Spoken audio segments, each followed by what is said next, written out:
Hi viewers, তোমাদের উদ্দেশ্যে বলছি শিখা কর লাইফস্টাইলে আবার চলে আসলাম।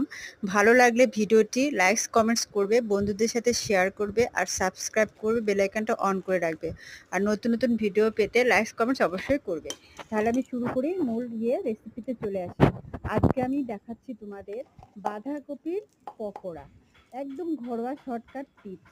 প্রথমে আমি কি করেছি, বাঁধাকপিটাকে কুচি কুচি করে কেটে নিয়েছি, সঙ্গে আমি পেঁয়াজটাও কুচি করে নিয়েছি, তারপর একটু লঙ্কা কুচি দিয়েছি, তারপরে আমি একটু হলুদ আর লবণ মিক্সড করে নিয়েছি।